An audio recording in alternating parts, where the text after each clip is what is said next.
नमस्कार मंडळी, बुद्धभूषण माघाडी ऑफिशियल या चॅनलवर स्वागत आहे. आणि सकाळ सकाळच्या नाश्त्याला बघा माझी मुलगी काय बनवायला लागली. सांग काय बनवतेस? मी आज मुलांसाठी बनवायला लागली बटाट्याची भाजी आणि पालक पुरी. तर पालक पुरीसाठी आता मी इथे पीठ मळून घेतले.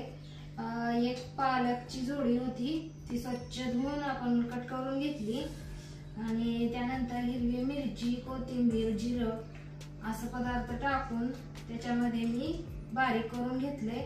आणि पिठामध्ये गव्हाचं पीठ आणि तांदळाचं पीठ असं दोन्ही पीठ वापरले ती. आणि चवीनुसार मीठ टाकले. बाकी याच्यात हळद ही काय नाही टाकलेलं. आणि ओवा आणि तीळ ही मात्र भरपूर घातलेलं आहे. आणि असं पीठ मळून घेतले. आता मी पुऱ्या करायला घेतलेल्या. चविष्ट असं काहीतरी वेगळं करून घालण्याची नवीन पद्धत आहे माझी. आता अशा पद्धतीने मी गोळं केले पिठाचं आणि ही पुरी लाटून घ्यायला लागले. आणि आपलं तेल गरम व्हायला लागले. तेल गरम झाल्यानंतर पुऱ्या आपण तळून घेणार आहे. आता इथं आपण तेल गरम झाले का बघूया. तेल चांगले गरम झाले. आता आपण ही पुरी तळून घेणार आहे.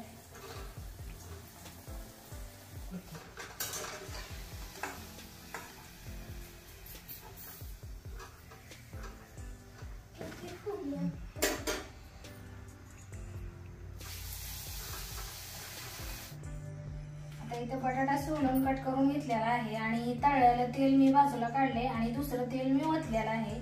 आणि याच्यात थोडीशी जिरं आणि मोहरी टाकत आहे.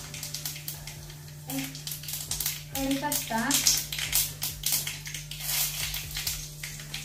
आलं लसूण पेस्ट आणि कोथिंबीर त्याची बारीक केलेली आहे.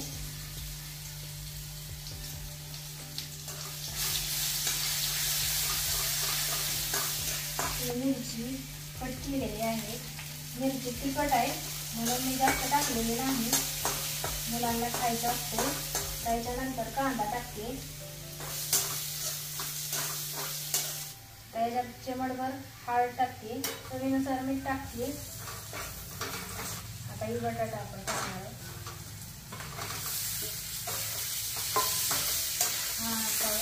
परतून घ्यायचं. आता आपला बटाटा इथं तयार झालेला आहे. आता मी गॅस बंद करते. आपण ही पुरी केलेली आहे. तर पुरी बघा एकदम छान झाली आणि ह्याचे तीळ तर किती मस्त दिसायला लागले ते.